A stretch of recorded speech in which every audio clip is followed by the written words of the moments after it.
ಕೇಳ್ರಪ್ಪೋ ಕೇಳ್ರೆ. ಧರ್ಮಸ್ಥಳದ ನಕಲಿ ದೇವಮಾನವನ ಆಟ ಮುಗಿಸಲು ಬಂದ ಜ್ವಾಲಾಮುಖಿಗೆ ತಿಂಗಳಿಗೆ 20 ವಿಡಿಯೋ 10 ವಿಡಿಯೋ ಡಿಲೆಕ್ಟ್ ಮಾಡಂತ ಕಳಿಸುವುದಾದ್ರು ಏಕೆ? ಕೇಳ್ರಪ್ಪೋ ಕೇಳ್ರಿ. ಧರ್ಮಸ್ಥಳದ ನಕಲಿ ದೇವಮಾನವ ಊರು ಬಿಟ್ಟು ಹೋಗುವುದಂತೂ ಗ್ಯಾರಂಟಿ ಗ್ಯಾರಂಟಿ. ಸೌಜನ್ಯಗಳ ಅತ್ಯಾಚಾರಿಗಳನ್ನು ರಕ್ಷಣೆ ಮಾಡಿದ ಅತ್ಯಾಚಾರಿಯ ಬಗ್ಗೆ ಮಾತನಾಡುವುದು ತಪ್ಪ? ಹೇಳಿ ಸ್ನೇಹಿತರೆ, ಹೇಳಿ. ನಾನು ಏನಾದರೂ ತಪ್ಪು ಮಾಡಿದ್ದೀನಾ? ಅವರ ನಿಜ ಬಣ್ಣ ಬಯಲು ಮಾಡ್ತಾ ಇದ್ದೀನಲ್ವಾ? ಅದಕ್ಕೆ ಈ ಥರ ಶಿಕ್ಷಣ? ಧರ್ಮಸ್ಥಳದ ನಕಲಿ ದೇವಮಾನವನಿಗೆ ಕೋರ್ಟ್ ಕಡೆಯಿಂದ 3 ನೋಟಿಸ್ ಬಂದರೂ ಸಹ ಅವನು ಹೋಗಿ ಆಸ್ಪತ್ರೆಗೆ ಸೆಟ್ಲ್ ಆಗಿದ್ದಾನಂತೆ. ಬೆಳ್ತಂಗಡಿ ಪೊಲೀಸ್ನವ್ರಿಗೆ ಏನಾದರೂ ಮಾನ ಮರ್ಯಾದೆ ಇದ್ದರೆ ಅವರನ್ನು ಆಸ್ಪತ್ರೆಯಿಂದ ಕರ್ಕೊಂಡು ನೇರವಾಗಿ ಕೋರ್ಟಿಗೆ ಜೈಲಿಗೆ ಹಾಕಿಸಿ. ನೀವು ಗಂಡು ಮಕ್ಕಳು ಹೆಣ್ಮಕ್ಳು ಆಗಿದ್ರೆ ನ್ಯಾಯಯುತವಾಗಿ ಕೆಲಸ ಮಾಡಿ ಅಣ್ಣ, ಮಾಡಿ ಅಕ್ಕ, ಮಾಡಿ. ಧರ್ಮಸ್ಥಳದ ನಕಲಿ ದೇವಮಾನವನ ನಿಜ ರೂಪ ಇನ್ನು ಸ್ವಲ್ಪ ದಿನದಲ್ಲೇ ಅನಾವರಣ ಆಗುವುದಂತೂ ಗ್ಯಾರಂಟಿ ಗ್ಯಾರಂಟಿ ಗ್ಯಾರಂಟಿ. ಜೈ Soujanya, justice for Soujanya. Swiss bank ಅಲ್ಲಿರೋ ಅಷ್ಟು ಹಣವನ್ನ ಚಿನ್ನವಾಗಿ ಕನ್ವರ್ಟ್ ಮಾಡಿದ್ರೆ ಇನ್ನು ಮುಂದೆ ಈ ದೇಶದ ಹೈವೇಗಳಿಗೆ ಟಾರ್ ಹಾಕೋದು ಬೇಡ, ಚಿನ್ನ ಹಾಕಬಹುದು ಅಂತ. ಕೇಳ್ರಪ್ಪೋ ಕೇಳ್ರಿ. ಕೇಳ್ರಪ್ಪೋ ಕೇಳ್ರಿ. ಈಗಿನ ಬಂದಿರತಕ್ಕಂಥ ಮೆಸೇಜು ಕೇಳ್ರಪ್ಪೋ ಕೇಳ್ರಿ. ಧರ್ಮಸ್ಥಳದ ನಕಲಿ ದೇವಮಾನವನಿಗೆ ಉಳಿಗಾಲವಿಲ್ಲಂತೆ. ಕೇಳ್ರಪ್ಪೋ ಕೇಳ್ರಿ. ಧರ್ಮಸ್ಥಳದ ನಕಲಿ ದೇವಮಾನವನ ನಿಜ ಬಣ್ಣ ಬಯಲು ಮಾಡಿದ್ದಕ್ಕೆ ನಮ್ಮ ಚಾನಲ್ಗೆ ಪ್ರತಿ ತಿಂಗಳು 10 ವಿಡಿಯೋ ಡಿಲೆಕ್ಟ್ ಮಾಡಿ ಅಂತ ಸ್ಟೇ ಕೊಡ್ತಾ ಇದ್ದಾರೆ. ಕೇಳ್ರಪ್ಪೋ ಕೇಳ್ರಿ. ಕೇಳ್ರಪ್ಪೋ ಕೇಳ್ರಿ. ಧರ್ಮಸ್ಥಳದ ದಣಿಗಳು ತಪ್ಪು ಮಾಡಿಲ್ಲ ಅಂದರೆ ನಮಗೆ ಯಾಕೆ ಸ್ಟೇ ಕೊಡ್ತಾರೆ? ಕುಂಬಳಕಾಯಿ ಕಳ್ಳ ಅಂದರೆ ಎಗ್ಲ್ಯಾಕ್ ಮುಟ್ಟು ನೋಡ್ಕೊತಾರೆ. ಕೇಳ್ರಪ್ಪೋ ಕೇಳ್ರಿ. ಎಲ್ಲ ವಿಚಾರವನ್ನು ಈ ವಿಡಿಯೋದ ಮುಖಾಂತರ ನಾನು ನಿಮಗೆ ತಿಳ್ಸಕ್ಕೆ ಬಂದೀನಿ. ಕೇಳ್ರಪ್ಪೋ ಕೇಳ್ರಿ. ನಮಸ್ಕಾರ ಸ್ನೇಹಿತರೆ, welcome to my YouTube channel Jwalamukhi. ಸ್ವಾಗತ ಸುಸ್ವಾಗತ. ಎಲ್ಲ ಸೌಜನ್ಯ ಹೋರಾಟಗಾರರಿಗೂ, ಸತ್ಯದ ಪರ ಇರ್ತಕ್ಕಂಥ ಎಲ್ಲ ಹೋರಾಟಗಾರರಿಗೂ ಆರ್ಥಿಕವಾದ ಸ್ವಾಗತ. ನೋಡಿ ಸ್ನೇಹಿತರೆ, ಧರ್ಮಸ್ಥಳದ ನಕಲಿ ದೇವಮಾನವನ ಬಗ್ಗೆ ಹೇಳುವುದಾದರೆ ಬೇಜಾನಿದೆ. ನಾವು ಏನಾದರೂ ಧರ್ಮಸ್ಥಳದ ಬಗ್ಗೆ ಇಲ್ಲ ಅಲ್ಲಿ ಏನು ನಡೆದಿದ್ದಾವೆ ಅದ್ರ ಬಗ್ಗೆ ಏನಾದರೂ ಮಾತಾಡಿ ಯೂಟ್ಯೂಬಲ್ಲಿ ಅರಿಬಿಟ್ರೆ ನಮಗೆ ಸ್ಟೈ. ಇವತ್ತು 9 ವಿಡಿಯೋಕ್ಕೆ ಸ್ಟೈ ಬಂದಿದೆ, ಅಂದರೆ ಡಿಲೆಕ್ಟ್ ಮಾಡಿ. 1 ತಿಂಗಳಿಗೆ 9 ವಿಡಿಯೋ 10 ವಿಡಿಯೋ ಪ್ರತಿ ತಿಂಗಳು. ಅದೇ ಅಂತಾರಲ್ರಿ EMI ಯಾವ ಥರ ಕಟ್ಟಬೇಕೋ ಅದೇ ಥರ ನಮ್ಮ ವಿಡಿಯೋಕ್ಕೆ ಸ್ಟೈ ಬರ್ತಕ್ಕಂಥದ್ದು. ಪ್ರತಿ ತಿಂಗಳು ಒಂದು 10 ವಿಡಿಯೋ 15 ವಿಡಿಯೋ ಡಿಲೆಕ್ಟ್ ಮಾಡಿ. ಅದು 2 ಡೇಟಿಗೆ ಬರ್ತವೆ. ಇವತ್ತು ಬಂದತೆ, ಮತ್ತು ಇನ್ನೊಂದು 4-5 ದಿನದಾಗ ಮತ್ತೆ ಇನ್ನೊಂದು ಬರುತ್ತೆ. ಕಳ್ಳ ಯಾರು ಇದ್ದಾನೆ ಎಂಬುದು ನಿಮಗೆ ಗೊತ್ತಾಗಲಿ. ಇದರಲ್ಲಿ ನೋಡಿ ಸ್ನೇಹಿತರೆ, ಕಳ್ಳನ ಮನಸ್ಸು ಉಳ್ಳುಳಿಗೆ ಕಳ್ತನ ಮಾಡಿರ್ತಕ್ಕಂಥದ್ದು ಯಾರು? ಅವ್ರು ಕರೆಕ್ಟ್ ಇದ್ದಾರೆ ಅಂದರೆ ನಮಗೆ ಸ್ಟೇ ಯಾಕೆ ತರ್ತಾರೆ ಹೇಳಿ? ನಾವು ಇಲ್ಲಿಯವರೆಗೂ ಅವರ ಹೆಸರನ್ನೇ ಎತ್ಕೊಂಡಿಲ್ಲ. ಧರ್ಮಸ್ಥಳ ಅವರ ಅಪ್ಪಂದೇನಲ್ಲ, ಇಡೀ ನಮ್ಮ ದೇಶದ್ದು, ನಮ್ಮ ಕರ್ನಾಟಕ ಜನತೆದು. ಧರ್ಮಸ್ಥಳ ಅಂದರೆ ಯಾಕ್ರಿ ಇವರಿಗೆ ಅಷ್ಟೊಂದು ಇದೇನು? ಧರ್ಮಸ್ಥಳ ಸೌಜನ್ಯ ಪ್ರಕರಣ ಅಂದರೆ ಸಾಕು ವಿಡಿಯೋ ಡಿಲೆಕ್ಟ್ ಮಾಡಿ, ಕೋರ್ಟ್ ಶೀಟಿಂಗ್ ಆರ್ಡ್ರ್. ಎಂತ ಮಾಡೋದು ಸ್ವಾಮಿ, ಎಲ್ಲಿದೆ ನ್ಯಾಯ? ಧರ್ಮಸ್ಥಳದಲ್ಲಿ ಧರ್ಮನೇ ಇಲ್ಲ. ಅಕ್ರಮ ಭೂ ಕಬಳಿಕೆಯ ಒಡೆಯ ಯಾರಪ್ಪ? ಅದೇ ಧರ್ಮಸ್ಥಳದ ನಕಲಿ ದೇವಮಾನವ. ಅಕ್ರಮ ಭೂ ಕಬಳಿಕೆಯ ಒಡೆಯ ಯಾರು? ಅದೇ ಧರ್ಮಸ್ಥಳದ ನಕಲಿ ದೇವಮಾನವ. ಅಕ್ರಮ ಮೀಟ್ರ್ ಬಡ್ಡಿ ದಂಧೆಕೋರ ಯಾರು? ಅದೇ ಧರ್ಮಸ್ಥಳದ ನಕಲಿ ದೇವಮಾನವ. ಅಕ್ರಮವಾಗಿ ರಾಜಕೀಯ ಪಕ್ಷಗಳಿಗೆ ದುಡ್ಡು ಹಂಚುವಂಥ ಕೆಲಸ ಮಾಡ್ತಿದ್ದಾನೆ ಅಂದರೆ ಅದು ಯಾರು? ಧರ್ಮಸ್ಥಳದ ನಕಲಿ ದೇವಮಾನವ. ಯಾಕಂದರೆ ಪ್ರತಿಯೊಬ್ಬ ರಾಜಕಾರಣಿಗಳ ದುಡ್ಡು ಇದರಲ್ಲಿದೆ. ಬ್ಲ್ಯಾಕ್ ಮನಿನ ವೈಟ್ ಮನಿ ಮಾಡಿ ಹಂಚುವಂಥ ಕೆಲಸ ಆಗ್ತಿದೆ ಎಂಬುದು ನಮಗೆ ಅನುಮಾನ. ಅದಕ್ಕೆ ಕ್ಲಾರಿಫಿಕೇಷನ್ ನೀವು ನೋಡ್ತಾ ಇದ್ದೀರಲ್ಲ, ಎಲೆಕ್ಷನ್ ಬಂದಲ್ಲಿ ಎಲೆಕ್ಷನ್ ಘೋಷಣೆ ಮಾಡಿದ್ರಪ್ಪ ಅಂದೇಟಿಗೆ ಎಲ್ಲ ವ್ಯವಹಾರಗಳನ್ನು ಕ್ಯಾಶ್ ರೂಪದಲ್ಲಿ ಮಾಡೋಂಗಿಲ್ಲ, ಡಿಜಿಟಲ್ಲು ಅದು ಇದಂತ ಮಾಡ್ತಾರೆ. ಆದರೆ ಇಲ್ಲಿ ಡಿಜಿಟಲ್ ಇಲ್ಲ. ಯಾಕೆ ಹೇಳಿ? ಕ್ಯಾಶ್ ಹಂಚ್ಬೇಕಲ್ಲ ಜನಗಳಿಗೆ. ನಮಗೆ ಅನುಮಾನಪ್ಪ, ಅದನ್ನ ತನಿಖೆ ಮಾಡ್ತಕ್ಕಂಥ ಅಧಿಕಾರಿಗಳು ಧರ್ಮಸ್ಥಳ ದುಡ್ಡು, ಧರ್ಮಸ್ಥಳದ ಸಂಘದ ದುಡ್ಡು ಅಂದರೆ ಸಾಕು ಎಲ್ಲ ಕೈ ಬಿಡ್ಕೊಂಡು ಕೂತ್ಕೊತಾರೆ. ಇನ್ನು ನಮಸ್ಕಾರ ಮಾಡಿ ಬೇಕಾದ್ರೆ ಕಳಿಸ್ತಾರೆ ಆ ದುಡ್ಡಿಗೆ. ಎಂತ ಮಾಡೋದು ಸ್ವಾಮಿ? ಮೀಟ್ರ್ ಬಡ್ಡಿ ದಂಧೆಯಿಂದ ನೊಂದಂಥವರನ್ನು ನೊಂದು ವಿಷ ಕುಡಿದು ಮತ್ತು ಕೆಲವೊಬ್ಬರು ಹಗ್ಗ ತಗೊಂಡು ಸಾಯಲಿಕ್ಕೆ ಕಾರಣಕರ್ತರು ಯಾರು? ಧರ್ಮಸ್ಥಳದ ನಕಲಿ ದೇವಮಾನವ. ಸೌಜನ್ಯ ಪ್ರಕರಣದಲ್ಲಿರ್ತಕ್ಕಂಥ ಅತ್ಯಾಚಾರಿಗಳನ್ನು ರಕ್ಷಿಸುವಲ್ಲಿ ಯಶಸ್ವಿಯಾಗಿರ್ತಕ್ಕಂಥ ವ್ಯಕ್ತಿ ಯಾರು? ಧರ್ಮಸ್ಥಳದ ನಕಲಿ ದೇವಮಾನವ. ಸೌಜನ್ಯ ಪ್ರಕರಣ ಒಂದೇ ಅಲ್ಲ ರೀ, ಧರ್ಮಸ್ಥಳದಲ್ಲಿ ಹಾಸ್ಯಾಜ ಸಾವುಗಳು ನೂರಾರಾಗಿದ್ದಾವಲ್ಲ. ಇದಕ್ಕೆಲ್ಲ ತಪ್ಪಿಸ್ಕೊಂಬಕ ಅಥವಾ ತನಿಖೆಗೆ ಸಹಕರಿಸದೆ ಇರುವುದಕ್ಕೆ ಕಾರಣ ಯಾರು? ಧರ್ಮಸ್ಥಳದ ನಕಲಿ ದೇವಮಾನವ, ಅವನ ಗ್ಯಾಂಗಿನವರು. ಮತ್ತು ಇನ್ನು ಬೇಜಾನಿದ್ದಾವ್ರಿ.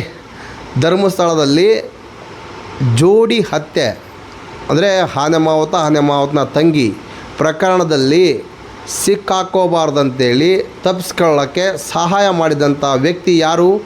ಧರ್ಮಸ್ಥಳದ ನಕಲಿ ದೇವಮಾನವ, ಅವನ ಪಟಾಲಿಯಂ ಗ್ಯಾಂಗಿನವರು. ನೋಡಿ, ಪದ್ಮಲತಾ, ವೇದವಲ್ಲಿ ಇವರ ಪ್ರಕರಣವನ್ನು ದಿಕ್ಕು ತಪ್ಪಿಸುವಂತಹ ಅಥವಾ ಸೀರಿ ಫೋಟೋ ಅಥವಾ ಬೇರೆ ಏನೇನೋ ಷಡ್ಯಂತ್ರ ಮಾಡಿದಾರಲ್ಲ, ಇದಕ್ಕೆಲ್ಲ ಕಾರಣ ಯಾರು? ಅದೇ ಧರ್ಮಸ್ಥಳದ ನಕಲಿ ದೇವಮಾನವ.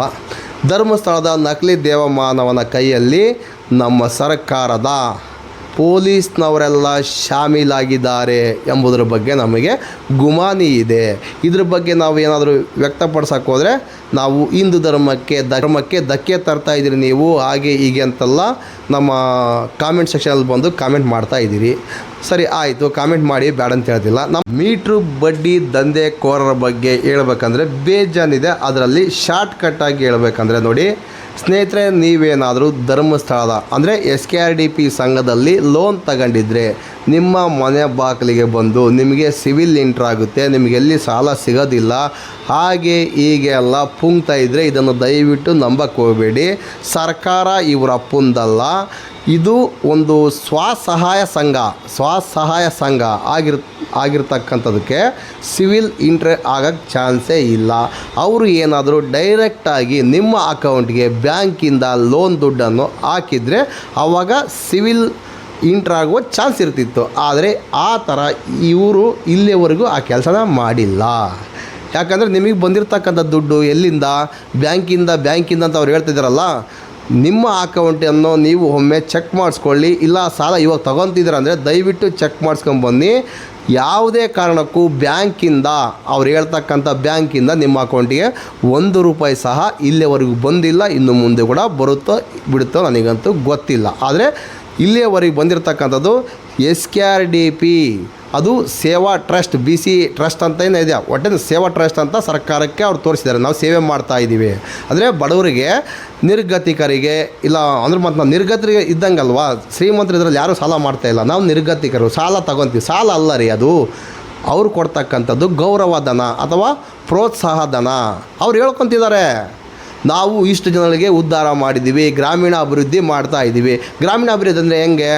ದುಡ್ಡು ಹೆಂಗೆ ಕಟ್ಸ್ಕೋಬೇಕು? ಅವರು ವಾರ ಕಟ್ಸ್ಕೊತಕ್ಕಂಥದ್ದಲ್ಲ, 6 ತಿಂಗಳಿಗೋ ಇಲ್ಲ 3 ತಿಂಗಳಿಗೋ ಇಲ್ಲ ತಿಂಗಳಿಗೊಮ್ಮೆ ಕಟ್ಸ್ಕೋಬೇಕು. ಅದನ್ನೇ ಮಾಡ್ತಿದ್ದಾರೆ ಇವರು. ಪ್ರತಿ ವಾರ ಅಕ್ರಮ ಬಡ್ಡಿ ದಂಧೆ ಮಾಡ್ತಾ ಇದ್ದಾರೆ. ದಯವಿಟ್ಟು ಯಾರೂ ಕಟ್ಟಕ್ಕೆ ಹೋಗಬೇಡಿ.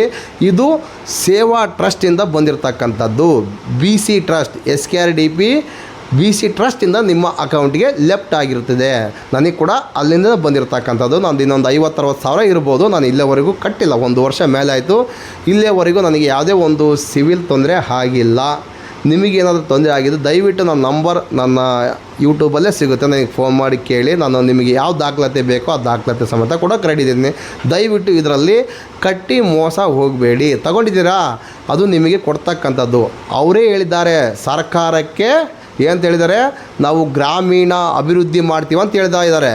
ಆದರೆ ಇಲ್ಲಿ ಬಂದು ಏನು ಮಾಡ್ತಿದ್ದಾರೆ, ಗ್ರಾಮ ಅಭಿವೃದ್ಧಿ ಅಲ್ಲ, ಇದು ಗ್ರಾಮವನ್ನು ದೋಚುವಂಥ ಕೆಲಸ ಮಾಡ್ತಾ ಇದ್ದಾರೆ. ದಯವಿಟ್ಟು ಯಾರು ಕಟ್ಟಕ್ಕೆ ಹೋಗಬೇಡಿ, ಕಟ್ಟಿರೋ ಸಮೇತ ಲೆಕ್ಕ ಕೇಳಿ. ಬ್ಯಾಂಕಿನ ಸ್ಟೇಟ್ಮೆಂಟು, ನಿಮ್ಮ ಉಳಿತಾಯನ್ನು 20 ರೂಪಾಯಿ ಕಟ್ಸ್ಕೊತಿದಾರಲ್ಲ, ಆ 20 ರೂಪಾಯಿ ಉಳಿತಾಯ ಎಲ್ಲಿದೆ?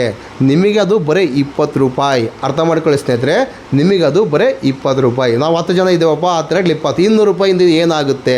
200 ರೂಪಾಯಿಂದ ಏನಾಗುತ್ತೆ? ಇದಕ್ಕೆ ಆನ್ಸರ್ ಬೇಕಲ್ವಾ? 200 ರೂಪಾಯಿ, ಒಂದು ಸಂಘಕ್ಕೆ 200 ರೂಪಾಯಿ ಅಂದ್ಕೊಳ್ಳಿ. ಈಗ 5,60,000 ಸದಸ್ಯರಿರ್ತಕ್ಕಂಥ ಸಂಘ, ಬರೀ 5 ಲಕ್ಷಕ್ಕೆ ಇಟ್ಕೊಳ್ರಿ. 5 10 ಲಕ್ಷನ 1 ಕೋಟಿನ. ಅರ್ಥ ಮಾಡ್ಕೊಳ್ಳಿ ಸ್ನೇಹಿತರೆ, ಇಷ್ಟು ದುಡ್ಡಿಗೆ ಎಲ್ಲಾದರೂ 1 ರೂಪಾಯಿ ಬಡ್ಡಿ ಸಹ ಕೊಟ್ಟಿದ್ದಾರಾ? ಬರೀ 10 ಲಕ್ಷ ಇಟ್ಕೊಳ್ರಿ, ತಿಂಗಳಿಗೆ ಎಷ್ಟಾಯಿತು? ಇದು ಬರೀ ಉಳಿತಾಯ ಲೆಕ್ಕಾಚಾರ. ಮತ್ತು ಇವರು ಮೀಟ್ರ್ ಬಡ್ಡಿ ದಂಧೆ ವಾರ ನಡೆಸ್ತಾರಲ್ಲ, ಅದ್ರಾಗ ಬರ್ತಕ್ಕಂಥ ದುಡ್ಡು ಎಲ್ಲ ಟೋಟಲಾಗಿ ಮಾಡಿರ್ತಕ್ಕಂಥ ಸ್ಕ್ಯಾಮ್ ಎಲ್ಲ ಲೆಕ್ಕ ಹಾಕಿದರೆ 1 ವಾರಕ್ಕೆ ಅವ್ರಿಗೆ ಬೆನಿಫಿಟ್ 1 ಕೋಟಿ ರೂಪಾಯಿ ಆಗುತ್ತೆ. ತಿಂಗಳಿಗೆ 4 ಕೋಟಿ ಆಯಿತು. ಏನೇನು ಇಲ್ಲ ಇದರಲ್ಲಿ, ಒಂದು ಇದು ಇಲ್ಲ, ಒಂದು ಅದು ಇಲ್ಲ. ಅಂದರೆ ನಾನು ಹೇಳ್ತಕ್ಕಂಥದ್ದು ಏನಂದರೆ, ದಾಖಲಾತಿ ಇಲ್ದಂಗೆ ಇವರು 1 ವಾರಕ್ಕೆ 1 ಕೋಟಿ ಲಾಭದ ದುಡ್ಡು ತಗೊತಾ ಇದ್ದಾರೆ. ಇನ್ನು ಯಾವ ಲೆಕ್ಕಾಚಾರದಲ್ಲಿ ಇವರು ಸಹಾಯ ಮಾಡೋಕ್ಕೆ ಬಂದಿದ್ದಾರೆ? ಯಾವುದಾದ್ರೂ ಒಂದು ಊರಲ್ಲಿ ಯಾವುದೋ ಒಂದು ಫಂಕ್ಷನ್ ಇದೆ, ಏನೋ ಒಂದು ಸಣ್ಣ ದೇವಸ್ಥಾನ ಹತ್ರ ಫಂಕ್ಷನ್ ಇದೆ ಅಂದರೆ ಅಲ್ಲಿ ಹೋಗಿ ಶಾಮಿಲ್ ಹಾಕ್ಸುವಂಥ ಕೆಲಸ ಮಾಡ್ತಾರೆ.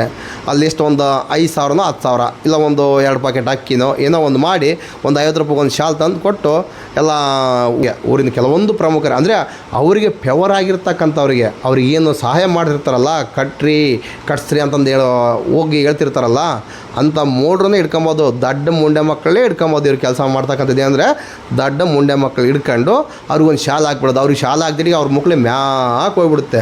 ಬಂದು ಕಟ್ರಿ ಯಾವನ ನಿಮಗೆ ಇಷ್ಟಕ್ಕೆ ಸಾಲ ಕೊಡ್ತಾರ, 5 ಲಕ್ಷ ಕೊಡ್ತಾರ, ಆಧಾರ್ ಕಾರ್ಡ್ ಹಿಡ್ಕೊಂಡು ಅದು ಹಿಡ್ಕೊಂಡು ಏನು ದಾಖಲಾತಿಲ್ಲಲ್ಲ 5 ಲಕ್ಷ ಕೊಡ್ತಾರೆ, 3 ಲಕ್ಷ ಕೊಡ್ತಾರೆ, ಕಟ್ರು ಅಂತ ಬೆಂದು ಬೀಳ್ತಾರೆ. ಯಾರು?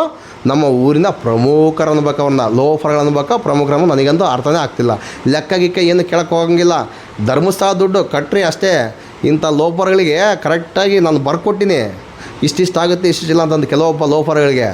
ನಮ್ಮೂರಂತಲ್ಲ, ಬೇರೆ ಎಲ್ಲರಿಗೂ ಬರ್ಕೊಟ್ಟಿನಿ. ಆದರೂ ಸಮೇತ ಅವರು ಬರೀ ಒಂದು 50 ರೂಪಾಯಿ ಶಾಲಿಗೋಸ್ಕರ ಇಡೀ ಊರಿನ ಜನತೆಗೆ 3 ನಾಮ ಹಾಕೋಕ್ಕೆ ರೆಡಿಯಾಗಿರ್ತಾರೆ. ಅವ್ರದ್ದೇನು ಹಂಗೈತೆ ಹೇಳ್ರಿ? ಏನೂ ಇಲ್ಲ. ಅವ್ರು ತಗೊಂಡೋಗಿ ಇನ್ನೊಬ್ರಿಗೆ ಯಾರಿಗೋ ಕೊಟ್ಟಿರ್ತಾರೆ. ಅಂದರೆ ಹೆಂಗೆ ಗೊತ್ತಾ ಇದರಲ್ಲಿ? ನೋಡಿ ಸ್ನೇಹಿತರೆ, ಇವರು ಅದರಲ್ಲಿ 1 ರೂಪಾಯಿ ಸಾಲ ಸಮೇತ ತಗೊಳ್ಳಲ್ಲ, ಇನ್ನೊಬ್ರಿಗೆ ಕೊಡಿಸ್ತಾ ಇರ್ತಾರೆ. ಅದರಲ್ಲಿ ಸಮೇತ ಅವ್ರದ್ದು ಒಂದು ಬೇಳೆಕಾಳು ಬೇಯಿಸ್ಕೊಂಬಂಗೆ ನಾವು ಇದೀವಿ ಇದರಲ್ಲಿ.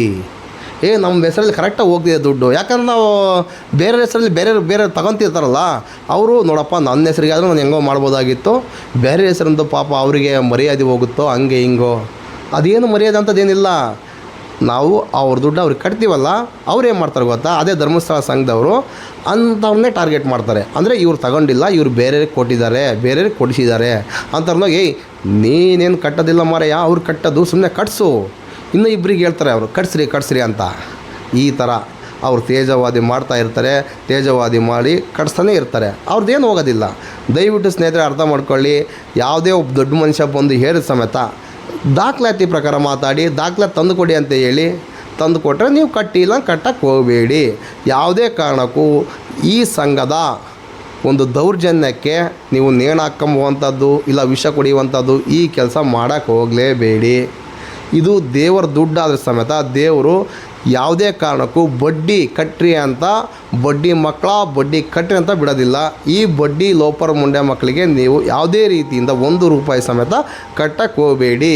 ಬಡ್ಡಿ ಮಕ್ಕಳ ನಾವು ಕಟ್ಟಲ್ಲ. ಇದು ಅಕಸ್ಮಾತ್ ದೇವ್ರ ದುಡ್ಡು ಆದರೆ ದೇವರು ಅಲ್ಲಿಂದ ಇಲ್ಲಿವರೆಗೆ ಪ್ರಸಾದ ಕಳಿಸಿರೋ ಅಳಿಸೋಗುತ್ತಂತೇಳಿ ಈ ಥರ ದುಡ್ಡು ಕಳಿಸಿರ್ಬೋದು. ನಾವು ಕಟ್ಟೋದಿಲ್ಲ ಅಂತ ಹೇಳಿ ನೇರವಾಗಿ ಹೇಳಿ ಏನೂ ಆಗೋದಿಲ್ಲ ಸ್ನೇಹಿತರೆ. ಇದರಿಂದ ನಿಮಗೇನಾದರೂ ಒಳ್ಳೇದಾಗಿತ್ತು ಅಂದರೆ ನೀವು ಹೋಗಿ ಯಾವುದೋ ಒಂದು ಸಣ್ಣ ದೇವಸ್ಥಾನಕ್ಕೋ ದೊಡ್ಡ ದೇವಸ್ಥಾನಕ್ಕೋ ಹೋಗಿ ನಿಮ್ಗೆ ಎಷ್ಟಾಗುತ್ತೋ ಅಷ್ಟು, ಮತ್ತು ಕಾಣಿಕೆ ಹಾಕೋಕ್ಕೆ ಹೋಗಬೇಡಿ. ನೀವು ಒಂದು ಪಾಕೆಟ್ ಅಕ್ಕಿನೋ ಇಲ್ಲ ಯಾವುದೋ ಒಂದು ಒಳ್ಳೆ ಕಾರ್ಯಕ್ಕೆ ಪ್ರೋತ್ಸಾಹ ಕೊಡಿ. ಅದನ್ನ ಬಿಟ್ಟು ಕಾಣಿಕೆ ಉಂಡೆ ಹಾಕಿದ್ರೆ ಅದೇ ಉಂಡಿ ದುಡ್ಡು ಮತ್ತೆ ಹಿಂಗೆ ಆಗೋದು. ಅತ್ಯಾಚಾರ ಅನಾಚಾರಕ್ಕೆ ಸಮೇತ ನಮ್ಮ ದುಡ್ಡೇ ಬಳಸ್ಕೊತಕ್ಕಂಥದ್ದು. ಎಲ್ಲ ಕೇಸನ್ನು ಮುಚ್ಚಾಕೊಳ್ಳೋಕ್ಕೆ ನಾವೇ ನಮ್ಮ ರಕ್ತ ಬಸ್ತು ದುಡಿದಿರ್ತಕ್ಕಂಥ ದುಡ್ಡನ್ನು ನಮ್ಮ ಮೇಲೇ ಷಡ್ಯಂತ್ರ ಮಾಡ್ತಾರೆ. ಇದು ನಾನು ಹೇಳೋಕ್ಕೆ ಇಷ್ಟಪಡ್ತೇನೆ ಸ್ನೇಹಿತರೆ.